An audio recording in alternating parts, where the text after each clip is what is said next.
नमस्कार, आदाब। Crime petrol city crimes के आज के एपिसोड में आप सबका स्वागत है। ऊंची ऊंची इमारतों से सजा ये शहर मुंबई दुनिया की सबसे ज्यादा आबादी वाले शहरों में इसका शुमार होता है। पर न जाने क्यों ये शहर महिलाओं के लिए हमेशा से बेहद सुरक्षित माना जाता रहा है, लेकिन कुछ हादसे हमारे भरोसे की बुनियाद हिला देते हैं। जिंदगी से बेतहाशा धड़के इन शहरों में आंखों के सामने से गुजरते दृश्य और अनजाने में सुने गए अल्फाज अपने अंदर न जाने क्या क्या रहस्य छिपाए रहते हैं। पर सच तो यह है कि बहुत कुछ होता रहता है इन भागते दौड़ते शहरों में, लेकिन पता तब चलता है जब घटनाएं अखबार की सुर्खियां बनकर आंखों में चुभने लगती। साल 2014 में मुंबई शहर में घटी चंद घटनाओं ने न सिर्फ मुंबई की बल्कि पूरे देश की नींद उड़ा दी थी। यह एक ऐसा हादसा था जिसने मुंबई की सेफ इमेज पर सवालिया निशान लगा दिया था। एक तरफ पैसा, पावर और आमची मुंबई पर गर्व करने वालों को शर्मिंदा किया था, तो वहीं दूसरी तरफ इंसानियत को भी कलंकित कर दिया था।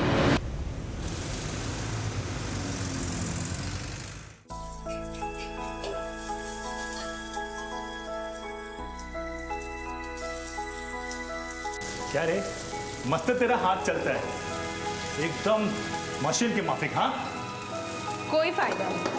अपन 200 जनों का खाना बनाते हैं और पगार कितना मिलता है? सिर्फ 5,000 रुपए। सुनना, अरे तेरा कितना काम बाकी है, थोड़ा जल्दी करना इसको, फिर अपन साथ में लंच करेंगे ना। पीछे हटना, तेरे को पता है ना कि मेरे को पसंद नहीं है और मेरे पैर पे भी चोट लगी हुई है। ये विकास, क्या चल रहा है? तू अपना आशिकी ना बाहर जाके करने का, कितना काम पड़ा हुआ है, ग्राहक आकर बाहर बैठा हुआ है। हाँ।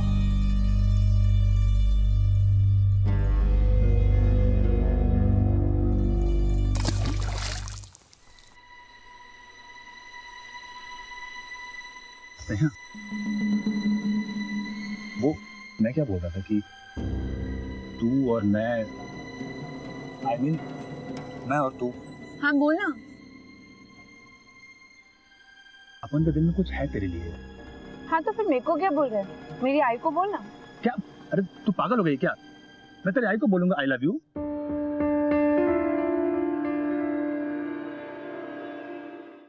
क्या तेरे को बोला ना ये सब नहीं। क्या तो भी इसने यहाँ? अरे बचपन से जानते हैं ना मेरे को। भरोसा नहीं मेरे पे? भरोसा है, लेकिन शादी से पहले कुछ नहीं। पहले तुम दोनों सेटल हो जाओ, फिर शादी। तूने मेरे को बोला था ना कि तो भी जॉब के लिए अप्लाई किया।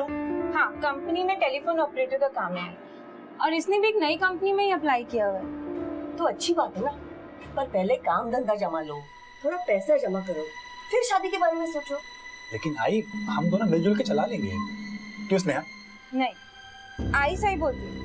पहले हम लोग सेटल होंगे, थोड़ा पैसा वैसा जमा करेंगे और फिर शादी करेंगे। ठीक, मेरे तो माँ बाप है नहीं। आई जैसा बोलेगी वैसा ही कर। आई, अगर कभी मेरा इंटरव्यू पास हो गया ना तो सीधा कैटरिंग का काम बंद और नया काम चालू। फिर तो हम पैसे वैसे जोड़ेंगे ना। मैं कार्ड दिखाती हूँ। अरे सुन, तूने जिधर अप्लाई किया वो कंपनी अच्छी है ना? हाँ, लेकिन आई कंपनी छोटी है, पगार बहुत अच्छी है। आई, अच्छा आई, कल मैं और विकास ना काम के बाद ना इंटरव्यू के लिए जाएंगे और फिर उसके बाद महालक्ष्मी के मंदिर। तो आते वक्त थोड़ा सा देर हो जाएगा, चलेगा ना? देवी के दर्शन के लिए जा रही है ना, जा जा। पर सुन, थोड़ा जल्दी आना, काजी मत करना तुझे। हाँ आई।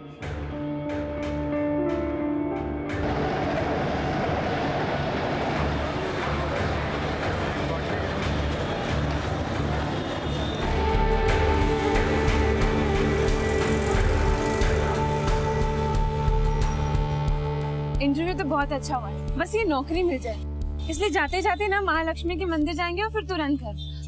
आई ने बोला है जल्दी आना। हाँ पता है मुझे आई ने क्या बोला है। आई ने देखो बोला जल्दी घर जाने का, है ना? अरे 7वीं बार बोल रही है तू। आई को फिक्र होती है इसलिए बोल रही हूँ। तो मालूम है तेरे आई को फिक्र होती है। स्नेहा, अरे मुझे लग रहा है ना सिटी स्कूल के तो बोला था देख के चलने का।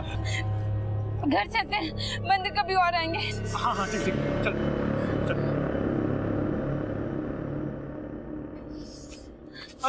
स्नेहा नहीं चला जा रहा, स्टेशन बहुत दूर है, कोई शॉर्टकट नहीं है क्या? एक मिनट रुक जा। भाई साहब ओ ये कोई शॉर्टकट है क्या? हाँ यही मिल बट्टी जाता है, आ जाओ मैं भी वहीं जा रहा हूँ। एक शॉर्टकट है, हम ऐसे निकलते, चला जा। अच्छा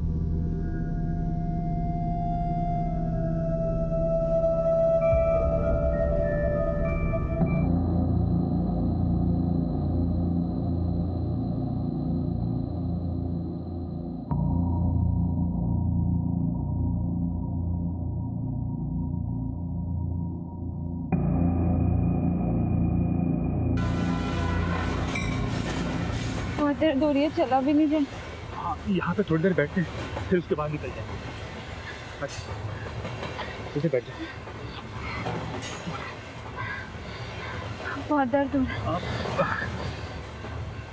बस पास में स्टेशन, थोड़ी देर यहाँ बैठते उसके बाद निकलेंगे।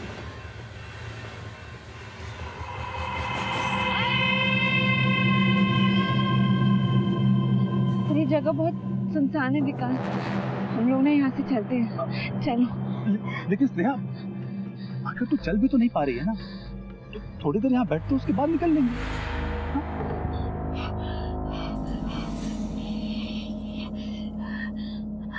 बहुत दर्द हो रहा है।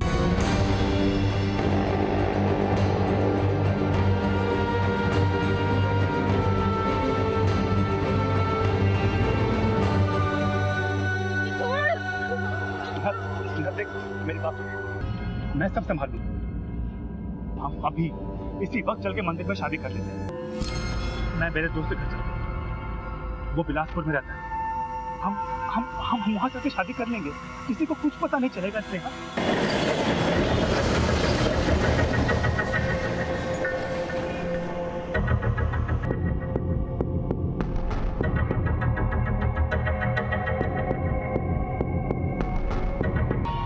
मैं तेरे लिए कपड़े लेकर के आता हूँ।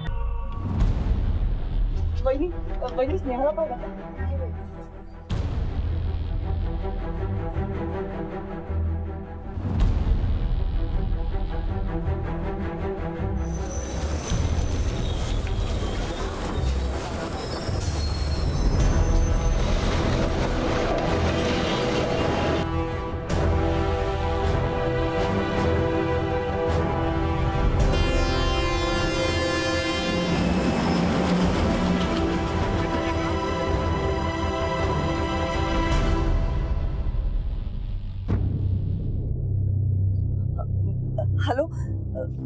हेलो मैडम, मैं स्नेहा जोशी की माँ बात कर रही हूँ। वो कल आपके यहाँ पे इंटरव्यू के लिए आई थी ना? सॉरी मैडम, वो इंटरव्यू के बाद किधर गई मुझे नहीं पता।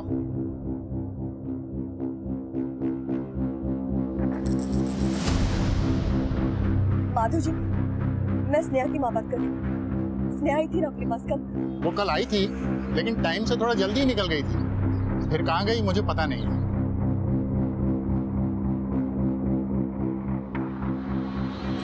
शायद कल रात से मेरी बेटी घर नहीं आई। मैंने हमारे सारे बस्ती वालों को, उसके सारे दोस्तों को, हमारे सारे रिश्तेदारों को फोन किया साहब, वो कहीं नहीं है। साहब वो केटरिंग कंपनी जहाँ पे वो काम करती है ना, वहाँ पे भी फोन किया मैंने, वो वहाँ आकर चली गई। वो बोल के गई थी एक इंटरव्यू के लिए जा रही है, ये पता है इसका। यहाँ भी फोन किया साहब, यहाँ भी आके चली गई। वो कुछ पता ही नहीं है उसका। उसका मोबाइल नंबर 98। ठीक है मैडम, हमने कंप्लीट नोट कर ली है, हम पता करते हैं। और हाँ, उसका कोई फोन आए या उसके बारे में कोई इन्फॉर्मेशन मिले तो सीधा इधर आके बता। मुझे पूरी न शोधा से। हाँ शोधता हूँ। क्या रे विकास, आने की खबर तो दे देता, मैं तुझे स्टेशन लेने आ जाता। मेरे बेटा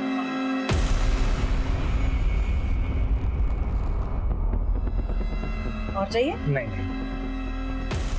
वो दरअसल मैं जल्दी में निकला तो सोचा कि दोस्त के घर पे जाता हूँ। अच्छा किया यहाँ चले आए, लेकिन सामान किधर है तुम्हारा? वो आंटी रास्ते में किसी ने मार लिया। ओ चल छोड़, कोई बात नहीं, मेरे कपड़े तू पहन ले, हाथ मुंह धो, माँ इसको मैं पूरा वाला कमरा दिखा देता। चल चल।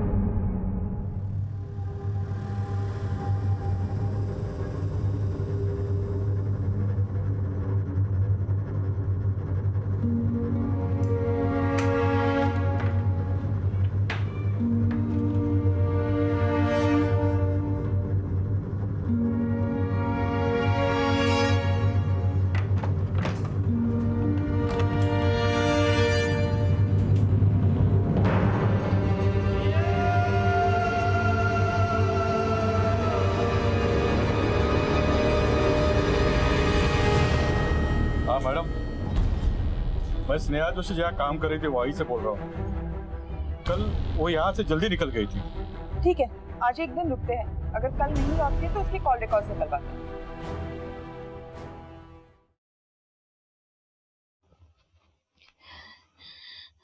सुनना,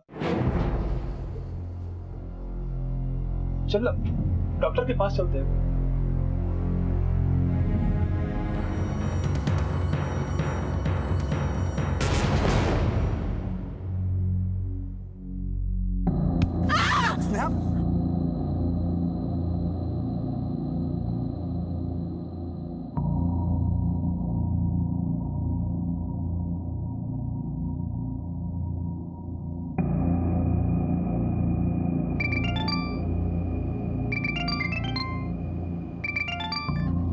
स्नेहा, हेलो। आई कुठे आहेस तू बेटा? स्नेहा, तू ठीक तो है ना? मैं ठीक हूँ आई, बस थोड़ी सी बीमार हूँ। मला तुझी काळजी वाटते। कहाँ है तू? कुछ तो बोल अपने आई को। आई तू रो मत आई, मैं बिल्कुल ठीक हूँ। मैं ना आई विकास के साथ हूँ।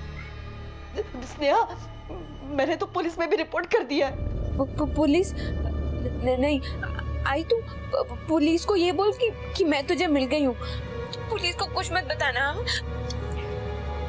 स्नेहा, हेलो।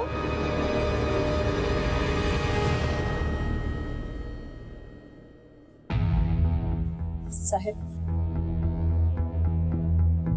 अरे मैडम, अभी तक आपकी बेटी का कोई पता नहीं चला। पता चलते ही आपको? नहीं साहब, वो मिल गई। मिल गई? किधर मिल गई? यही थी वो। ये आप ये केस प्लीज कैंसिल कर दीजिए। अरे मैडम, ऐसे कैसे केस कैंसिल होगा? पहले आपकी लड़की को यहाँ थाने लेके आओ, पुलिस उसका बयान लेगी, उसके बाद केस कैंसिल होगा। ठीक है साहब।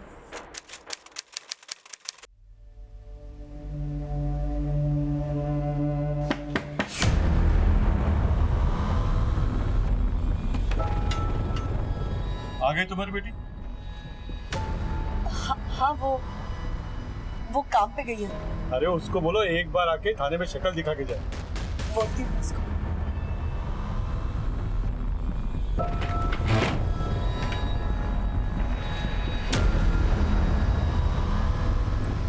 आप जिस नंबर को डायल कर रहे हैं वो इस समय स्विच ऑफ है।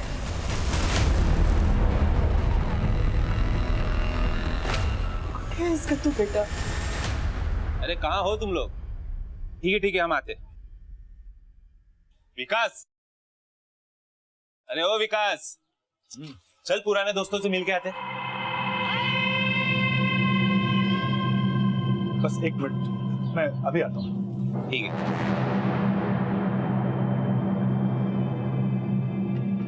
स्नेहा, मैं वो मनोज के साथ में बाहर जा रहा हूँ, तुम अंदर रहना।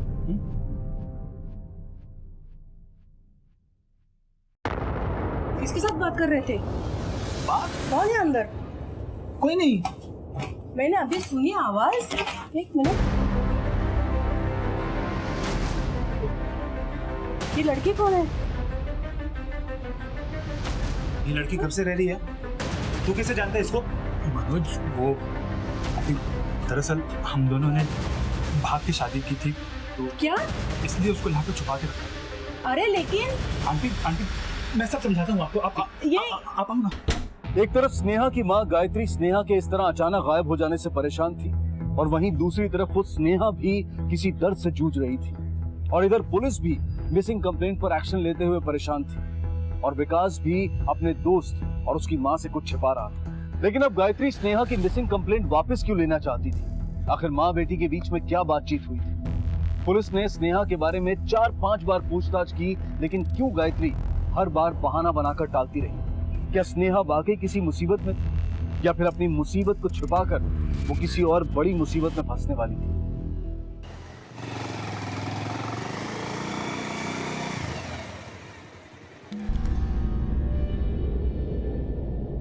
तो आज कहाँ चलना है मैडम? नया असाइनमेंट दिया है बॉस ने, मुंबई के अनोखे स्ट्रक्चर्स कैप्चर करने का। पता है, लोगों को लगता है कि मुंबई में ना सिर्फ सीलिंग और गेटवे ऑफ इंडिया ही दिखते हैं, मैं ना एकदम अलग तस्वीर दिखाना चाहती हूँ दुनिया को मुंबई की। भक्ति मिल्स एकदम अलग और यादगार बनाना चाहती हूँ। यस ऑफ कोर्स, यादगार तो होगा ही।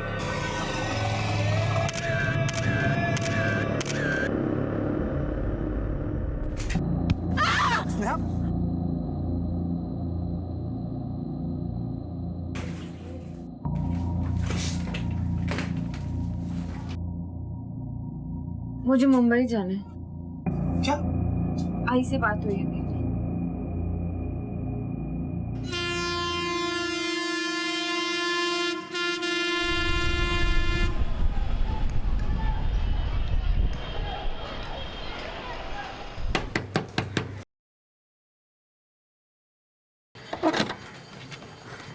स्नेहा, स्नेहा, कैसी है तू? ठीक तो है ना तू? कहाँ थी तू इतने दिन? मैं बताता हूँ ये सब। तू जा यहाँ से, जा अपने घर जा, चल। और ये बैग मुझे दे दे।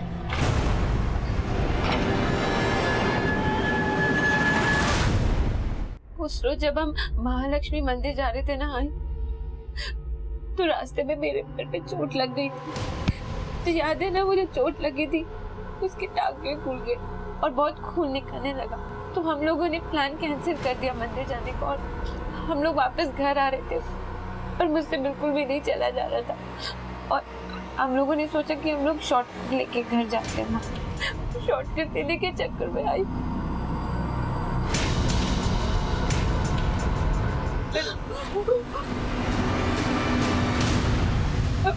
मुझे कुछ भी समझ में नहीं आ रहा था मैं क्या। सुन, किसी को कुछ कहने की जरूरत नहीं है। हम बस कल थाने जाएंगे और केस वापस ले लेंगे। किसी को कुछ पता नहीं चलना चाहिए, वरना ये समाज।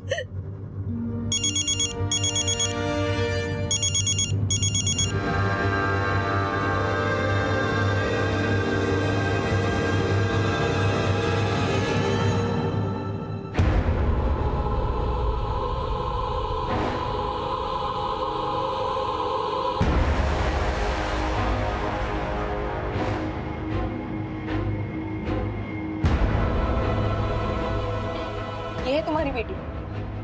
हो मैडम, वो केस वापस लेना था। अब तो ये आ गई ना। बेचारे केस फाइल्स दे दो।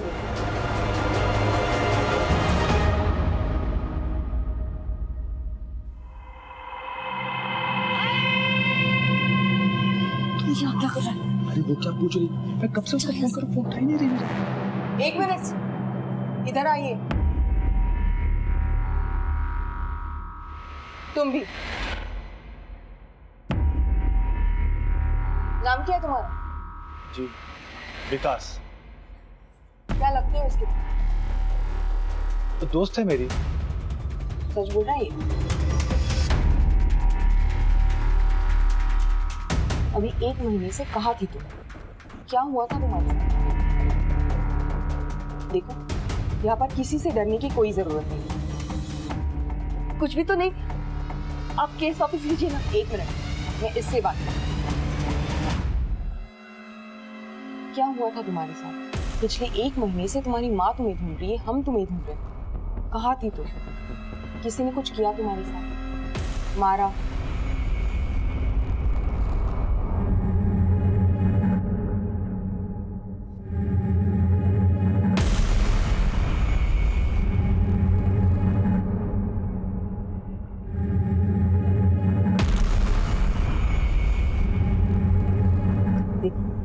यहाँ पर किसी से डरने की कोई जरूरत नहीं। उस दिन जो कुछ हुआ वो सब बता दो।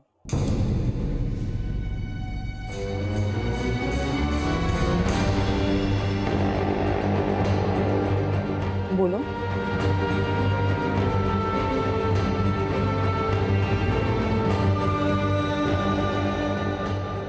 अब बताओ, उस दिन हुआ क्या था?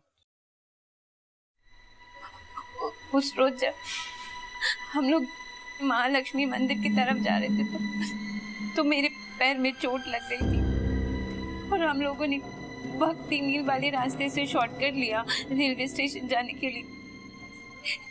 ये विकास भी मेरी शक्ति था। भक्ति mills. Sir, Ghatkopar police station में हमने इस केस के संबंध में एक 0 FIR दर्ज किया है, लेकिन जहाँ पर ये वारदात हुई वो भक्ति मिल्स आपके पुलिस स्टेशन के अंडर आता है। ये रही केस की डिटेल्स।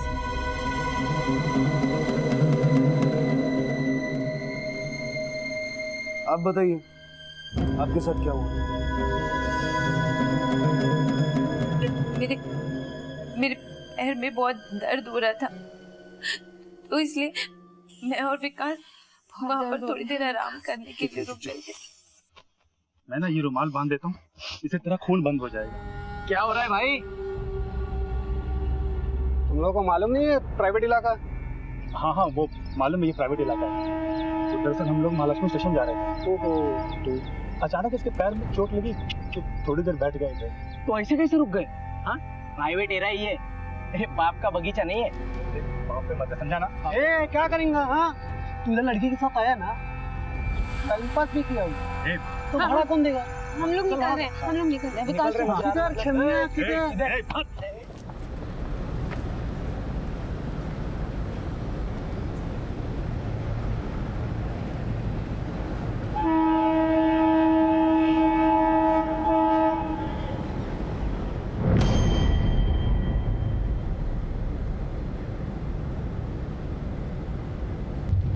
इधर आइए।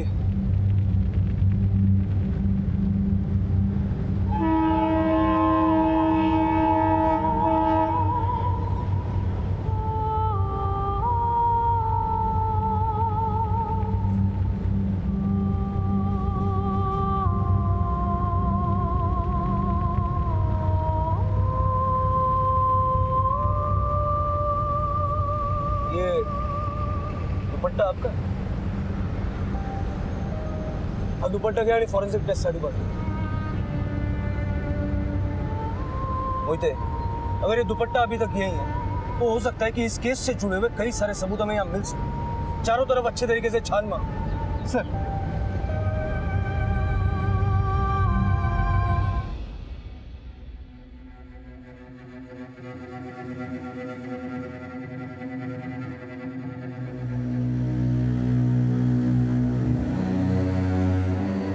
ये सारी चीजें कलेक्ट करो और फॉरेंसिक टेस्ट के लिए भेजो। सर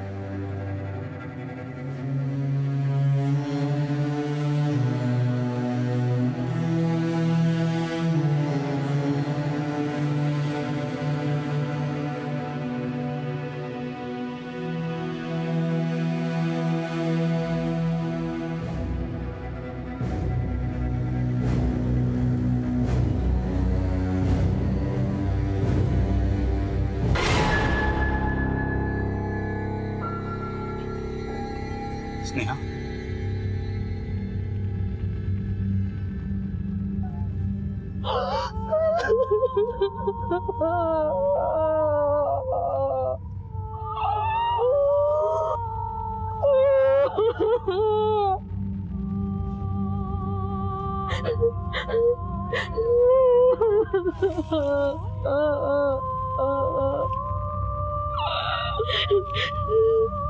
साहब, वो घटना के बाद उन पांचों ने हम दोनों को इधर ही छोड़ दिया और फिर धमकी भी दी, और उसके बाद वो लोग उस रास्ते से निकल गए।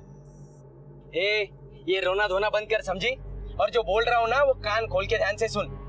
अगर ये बात किसी को बताई, किसी को भी तो घर में घुस के मारेंगे। बाकी फोटो और वीडियो दोनों है, और सीधा इंटरनेट पर डालेंगे हम लोग, समझी? अब चुपचाप यहाँ से निकल, स्टेशन जा, गाड़ी पकड़ो, घर जा।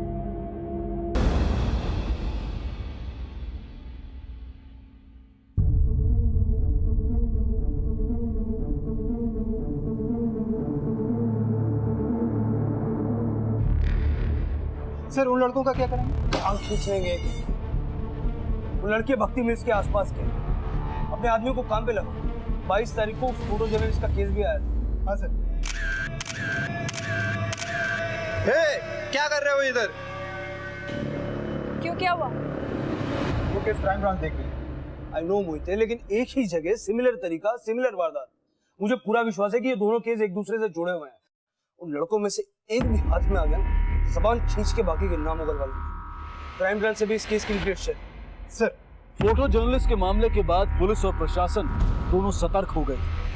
इस केस की निंदा करने के लिए लोग सड़कों पर उतर आए थे। पुलिस के लिए इन दोनों केसेस को सुलझाना एक बड़ी चुनौती थी, जहां शायद अपराधी एक ही थे, लेकिन पुलिस बड़ी मुस्तैदी से इस केस को हल करने के लिए दिन रात जुटी हुई थी। पर इतना तो तय था कि पुलिस का पाला शातिर मुजरिमों से पड़ा था।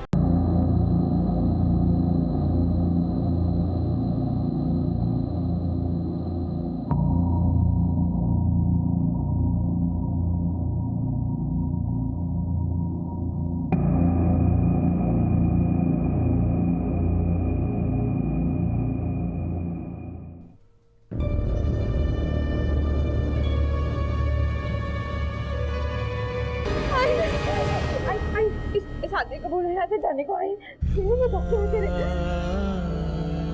यहाँ लेडी डॉक्टर नहीं है? जी बुलाइए।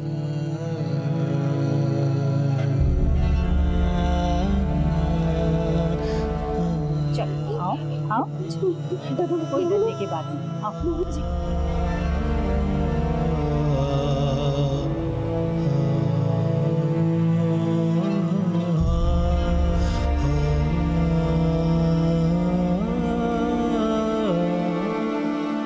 देखिए, इंसिडेंट को 1 महीना हो चुका है। शरीर पे इंजुरीज है, पर शारीरिक इंजुरी से ज्यादा मन को, दिमाग को चोट लगी है। इसका साइकियाट्रिक एग्जामिनेशन होना जरूरी है, उससे बहुत कुछ सामने आएगा। ओके।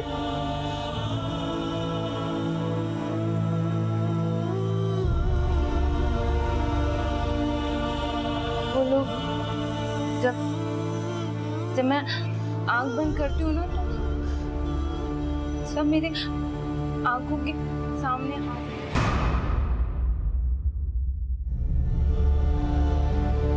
किसी अबला औरत की अस्मिता पर हमला करना हत्या से भी जघन्य अपराध है। ऐसी घटनाओं में मेडिकल एग्जामिनेशन घटना के 24 घंटों के अंदर हो जाना चाहिए, लेकिन स्नेहा के केस में ऐसा नहीं हुआ, जिसकी वजह से मेडिकल रिपोर्ट में को साबित करने के कोई भी पुख्ता सबूत मौजूद नहीं थे। लेकिन शारीरिक दुष्कर्म का असर सिर्फ शरीर पर ही नहीं, बल्कि उससे कहीं ज्यादा औरत के दिल और दिमाग पर पड़ता है। अगर डॉक्टरी जुबान में कहें तो स्नेहा इस वक्त PTSD यानी कि पोस्ट ट्रॉमेटिक स्ट्रेस डिसऑर्डर से ग्रस्त थी। ऐसे में इंसान हर पल अपने आप को लाचार, बेबस और हारा हुआ समझता है, डिप्रेसिव और हाइपर सेंसिटिव हो जाता है। साइकियाट्रिस्ट की टीम ने अपनी रिपोर्ट क्राइम ब्रांच को सौंप दी थी और क्राइम ब्रांच ने पूरी जिम्मेदारी के साथ इस मामले की बागडोर संभाल ली थी।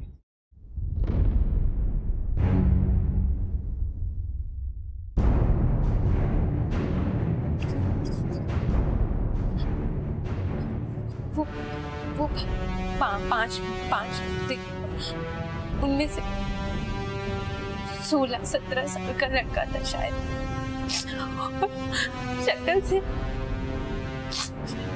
शक्ल से वो सब ना गुड्डे थे। और उसके बाद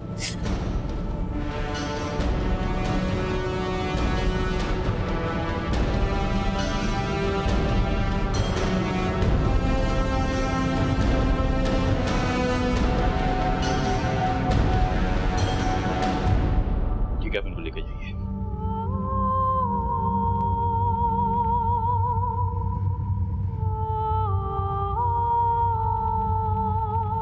भक्ति मिल के पास में डिस्क्रिप्शन से मैच करते हुए जितने भी लड़के हैं सब बोल। पीड़ित लड़की सिर्फ एक लड़के का स्केच बनवा पाई थी। पुलिस ने भक्ति मिल्स के 2 किलोमीटर के दायरे में तकरीबन 150 लड़कों को टटोला और उनकी दिन रात की कोशिश से उन्हें आखिर कामयाबी मिल ही गई।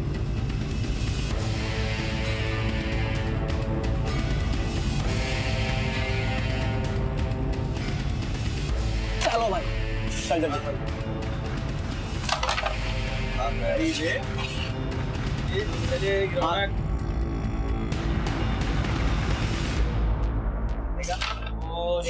भाई भाई भाई, लेकिन कुछ काम है मुझे, कुछ काम याद आया अभी। आ जाओ, दोबारा आ जाओ।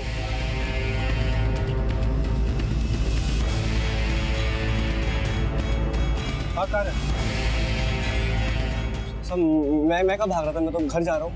चल थाने बात कर ली। सब हुआ क्या है? चल चल ले चलो। बेटे सच नहीं बोलेगा तो क्या होगा पता है? जैसा जो लड़के थे उनका कुछ हो ना, लेकिन तू लंबे टाइम के लिए अंदर जाएगा। मैंने कुछ नहीं किया, मैं सच बोल रहा हूँ, मैंने कुछ किया ही नहीं। चल बैठ जा। जिस लड़की के साथ तुम लोगों ने वो कांड किया ना, उसके साथ एक लड़का भी था। उसको अभी यहाँ बुलाऊंगा, वो तेरी पहचान करेगा, बात खत्म। तू जाएगा अंदर, बाकी चारों को ढूंढने की मेहनत कौन करेगा? वही थे, लड़के को बुला। Yes sir. सब बताता हूँ सब 4 लोग थे। एजाज, वजीर, पंकज और सब आमिर और तू। हाँ साहब, मैं था। पर साहब पिछली बार मैं नहीं था, पिछली बार टिल्लू था। मैंने कोई काम नहीं किया पिछली बार। मतलब पिछली बार किसके साथ कांड किया? साहब वो जो टीवी पे आ रही है ना, वो अखबार वाली लड़की, उसके साथ उन चारों ने कांड किया था। इजाज, वजीर, पंकज, आमिर और टिल्लू। मैं नहीं था, मैं पिछली बार नहीं था। मैं सिर्फ एक फोटो जर्नलिस्ट अपने ऑफिस के असाइनमेंट के संबंध में अपने एक मेल सहकर्मी के साथ इसी भक्ति मिल में गई थी और इसी तरह 5 लोगों ने, जिसमें एक नाबालिग भी शामिल था, उसके साथ किया। बाद में इस केस को लेकर मीडिया और लोगों में जबरदस्त जन आक्रोश हुआ और इस केस को सेनापति बापट मार्ग पुलिस से लेकर क्राइम ब्रांच को सौंप दिया गया। उस घटना में क्राइम ब्रांच के हाथ अब तक कोई आरोपी नहीं लगा था। दोनों केसेस में फर्क सिर्फ इतना ही है कि स्नेहा शहर छोड़कर बिलासपुर चली गई और उसका केस 1 महीने के बाद दायर हुआ, जबकि फोटो जर्नलिस्ट के मामले में घटना के अगले दिन से ही पुलिस हरकत में आ गई। पुलिस के हाथ अब आरोपी सनी लगा तो एक बेहद जटिल और संगीन सीरियल क्राइम की गुत्थी खुलने वाली थी। कल फोटो जर्नलिस्ट केस में इन्वॉल्व हमने एक लड़के को उठाया, जिसका नाम है टिल्लू। इसने वो सारे नाम बताए जो आपने बताए थे, वजीर, एजाज, आमिर। अलबत्ता इसने एक नया नाम बताया, पंकज। और ये पंकज जो है उस में इन्वॉल्व है। जफर साहब, मुझे लगता है कि उस मिल में कोई रैकेट है। You are absolutely correct. ये एक रैकेट ही है। ये कमीने वहां हाथ लगा के बैठते हैं और आने जाने वाली लड़कियों का शिकार करते हैं। सर, पूरा मीडिया और पब्लिक पुलिस के पीछे हाथ धो के पड़ी है सर। शरद, वो तुम देखते जाओ इन कमीनों के साथ हम क्या करते हैं।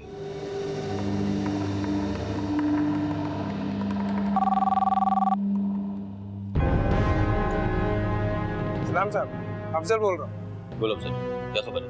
एजाज दिल्ली से आ गया साहब, जरीमारी खोली में।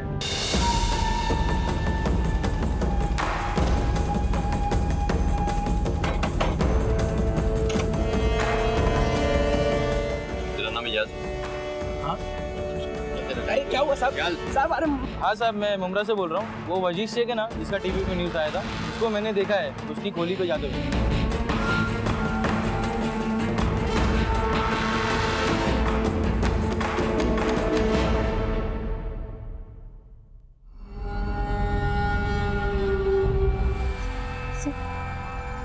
वो ऑरेंज टी शर्ट वाला और जिसने ब्लैक पैंट ग्रे शर्ट पहनी है, वो वाला लड़का। हाँ सर, वही दोनों है, बाकी इनमें से कोई नहीं है। सर, ये दोनों फोटो जर्नलिस्ट वाले केस में भी इन्वॉल्व है। 3 मिलने अभी और बाकी है। उस रात बिलासपुर जाने के लिए विकास ने अपने मालिक से 1500 रुपए लिए थे। बिलासपुर में उसका दोस्त मनोज, उसकी मां सुमन, ये दोनों के बयान हमारे पास में है और ये दोनों बयान साबित करते हैं कि डर और बदनामी की वजह से ये दोनों मुंबई से बिलासपुर गए। जी सर।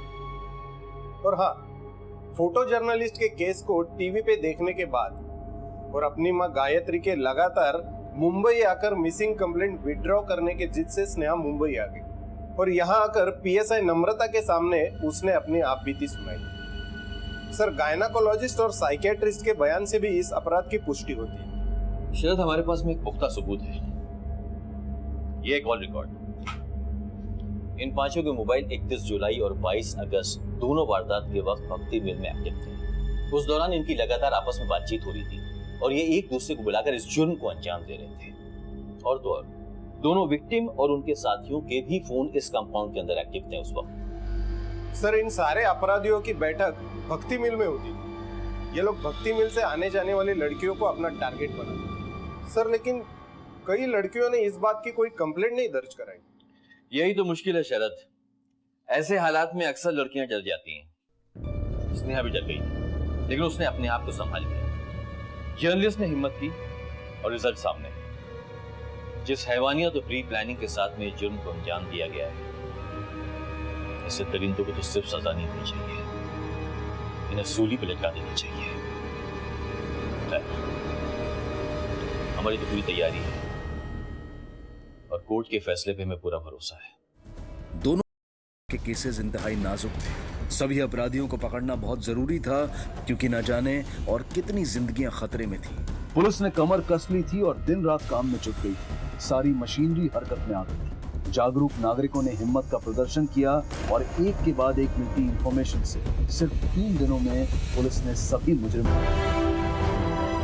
स्नेहा के साथ हुए जघन्य अपराध में कोर्ट का फैसला आ गया, लेकिन फोटो जर्नलिस्ट के मामले को भी मेनली इसी केस से जोड़कर देखा गया, हालांकि उसकी सुनवाई अलग से हुई। फोटो जर्नलिस्ट मामले में स्नेहा के केस का संज्ञान लेते हुए माननीय अदालत ने आरोपी आमिर, वजीर और पंकज को रिपीट ऑफेंडर्स यानी कि एक ही अपराध को बार बार करने वाला मानकर महिला अपराध से जुड़े नए कानून आईपीसी की धारा 376 के तहत मौत की सजा सुनाई।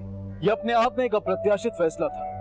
नए कानून के तहत देश में दिया गया ये पहला जजमेंट था। और वहीं दूसरी तरफ जुवेनाइल जस्टिस बोर्ड ने दोनों नाबालिग आरोपियों सनी और टिल्लू को बाल अपराध से जुड़ी सबसे ज्यादा 3 साल की सजा दी। इस केस से जुड़े सभी अपराधी 5 दिनों के अंदर पकड़े गए और केस की चार्जशीट अपराध के 57 दिनों के अंदर कोर्ट में फाइल कर दी गई। इस केस में समाज की भूमिका भी काफी सराहनीय रही। यहाँ पुलिस को खबर उनके खबरियों से ज्यादा पब्लिक से मिली और स्नेहा जोशी और फोटो जर्नलिस्ट के अदम्य साहस को भी क्राइम पेट्रोल सलाम करता है। इसी विचार के साथ अब मैं अनूप सोनी आपसे विदा लेता हूँ।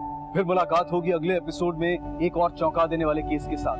तब तक अपना और अपने परिवार का ख्याल रखें और देखते रहें क्राइम पेट्रोल सिटी क्राइम्स।